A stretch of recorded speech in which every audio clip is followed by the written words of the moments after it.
வணக்கம். இந்த வீடியோவில் பேங்கிங் லா அண்ட் ப்ராக்டிஸ் சப்ஜெக்டில் 5 marks and 10 marks questions answers வீடியோவாக அப்லோட் பண்ணியிருக்கேன். கீ ஆன்சர்ஸ் அப்லோட் பண்ணியிருக்கேன். அதாவது சைட் ஹெட்டிங்ஸ் மட்டும்தான் உங்களுக்கு கொடுத்துருக்கேன். பேங்கிங் லா அண்ட் ப்ராக்டிஸ் இந்த வருஷத்துல இருந்து உங்களுக்கு நியூ சிலபஸ், அப்டேட்டட் சிலபஸ்க்கு ஏற்ற மாதிரி உங்களுக்கு நான் வீடியோ அப்லோட் பண்ணியிருக்கேன். கண்டிப்பாக உங்களுக்கு யூஸ்ஃபுல்லாக இருக்கும், மிஸ் பண்ணாமல் பாருங்கள். அதே போல் நம்மளோட சேனலில் தியரி சப்ஜெக்ட்ஸ் எல்லாத்துக்குமே 2 mark, 5 mark, 10 mark questions answers வீடியோவாக அப்லோட் பண்ணியிருக்கேன். அதே போல் அக்கௌண்ட் சப்ஜெக்ட் எல்லாத்துக்குமே last minute revision videos, tips videos இருக்குது. எல்லா வீடியோஸ்க்கான லிங்க்கும் நான் டிஸ்கிரிப்ஷன் பாக்ஸில் கொடுத்துருக்கேன். கண்டிப்பாக அதை செக் பண்ணி பாருங்கள். உங்களுக்கு இந்த வீடியோவுக்காவது லிங்க் கிடைக்கல அப்படின்னா கமெண்ட் செக்ஷனில் கேளுங்க, நான் உங்களுக்காக கண்டிப்பாக ரிப்ளை பண்ணுவேன். அடுத்து தியரி சப்ஜெக்ட். மேம், தியரி சப்ஜெக்ட்டுக்கு டிப்ஸ் கொடுங்க அப்படின்னு நிறைய பேர் கேட்குறீங்க. தியரி சப்ஜெக்ட் எப்படி எழுதணும் அப்படின்னா, ஃபஸ்ட்டு உங்களுக்கு அக்கௌண்ட் சப்ஜெக்ட்டுக்கு எப்படி அடிப்படை நாலேஜ், ஃபார்முலா, ஃபார்மேட் அப்படின்னு சொல்கிறேன் இல்லையா, எல்லா கொஷின் ஆன்சர்ஸையும் அக்கௌண்ட் சப்ஜெக்டில் அட்டன் பண்ணுங்கள். உங்களுக்கு தெரிஞ்ச ஃபார்முலா, அது கொஞ்சம் மிஸ்டேக்ஸ் இருந்தாலும் பரவாயில்ல, ஃபைனல் ஆன்சர் வரலனாலும் ஸ்டெப் மார்க் தருவாங்க, ஃபார்மேட் எழுதுங்க அப்படின்னு சொல்கிறேன் இல்லையா. அதே போல் ஒரு தியரி சப்ஜெக்ட் அப்படின்னு பார்த்தீங்கன்னா உங்களுக்கு நான் இங்கே கொடுத்துருக்கேன் இல்லையா, கீ ஆன்சர், அதாவது சைட் ஹெட்டிங்ஸ் இதுதான். ஓகேவா?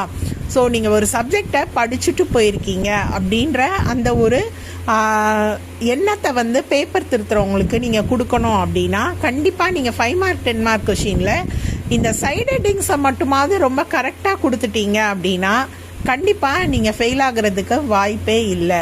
அதாவது ஒரு சப்ஜெக்டை பற்றின அடிப்படை புரிதல் இருக்கணும். ஓகே, பேப்பர் திருத்துறவங்க எதிர்பார்க்குற விஷயம் அந்த அடிப்படை புரிதல் தான். அக்கௌண்ட் சப்ஜெக்ட்டுக்கு ஃபார்மேட், ஃபார்முலாஸ், அதே மாதிரி உங்களோட தியரி சப்ஜெக்ட்டுக்கு இந்த சைட் ஹெட்டிங்ஸ், இதை தரோவாக படிச்சுட்டு போய் எழுதுனீங்க அப்படின்னா கண்டிப்பாக நீங்கள் பாஸ் பண்ண முடியும், எல்லா கொஷின்ஸையும் அட்டன் பண்ணியிருந்தீங்க அப்படின்னா.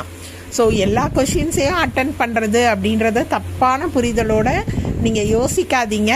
அட்டன் பண்ணுறது அப்படின்னா நான் சொன்னேன் இல்லையா, இந்த அடிப்படை அறிவாது உங்களோட பேப்பரில் இருக்கணும். அந்த மாதிரி கொஷின் ஆன்சர்ஸை அட்டன் பண்ணுங்கள். அப்போது சைட் ஹெட்டிங்ஸ் மட்டும் எழுதினா போதுமா அப்படின்னு கேட்காதீங்க. சைட் ஹெட்டிங்ஸை நீங்கள் எப்படி ப்ரெசென்ட் பண்ணுறதுன்ற ஒரு விஷயமும் இருக்குது. நீங்கள் நல்ல டயக்ராமேட்டிக் ப்ரெசன்டேஷன்ஸ் கொடுக்கணும். ஓகே, நான் இந்த வீடியோவில் கொடுத்துருக்க ஆன்சர்ஸ் லாஸ்ட் மினிட் கொஞ்சம் வேகமாக போட வேண்டியது இருந்ததுனால டயக்ராமேட்டிக் ப்ரெசன்டேஷன்ஸ் கொடுக்கல. ஆனால் ஆடிட்டிங் அந்த வீடியோலாம் பார்த்தீங்கன்னா நல்லா டயக்ராம் போட்டு உங்களுக்கு சைட் ஹெட்டிங்ஸ் கொடுத்துருப்பேன். அந்த மாதிரி நல்ல டயக்ராமேட்டிக் ப்ரெசன்டேஷன் கொடுங்க. ஒரு 5 ஹெட்டிங் இருந்தாலும் நீங்கள் டயக்ராமேட்டிக் ப்ரெசன்டேஷன் கொடுக்கும்போது அதுவே உங்களுக்கு அழகாக பாதி பேஜ் கவர் ஆகிடும். ஓகே, 5 மார்க் கொஷின்னா மினிமம் ஒரு 2 பேஜாவது ஒவ்வொரு சைட் ஹெட்டிங்கையும் எழுதி எக்ஸ்பிளைன் பண்ணுங்கள், ஒவ்வொரு சைட் ஹெட்டையும் இங்கேயும். அதே மாதிரி 10 மார்க் கொஷினாக இருக்கும்போது மினிமம் ஒரு 3 பேஜுக்காவது உங்களோட ஆன்சர் கவர் ஆகணும்.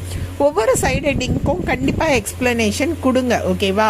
ஸோ பேங்கிங் அப்படின்றது உங்களுக்கு நார்மலாகவே புரியக்கூடிய சப்ஜெக்ட் தான். நீங்கள் நல்லா ரீட் பண்ணிவிட்டு சைட் ஹெட்டிங்கை படிச்சுட்டு போனீங்க அப்படின்னா உங்களோட ஓன் வேர்ட்ஸில் கூட இந்த சப்ஜெக்டை உங்களால் கண்டிப்பாக அட்டன் பண்ண முடியும். ஓகேவா?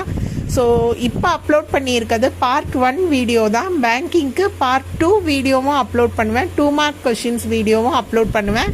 அந்த வீடியோஸை கண்டிப்பாக மிஸ் பண்ணாமல் பாருங்கள்.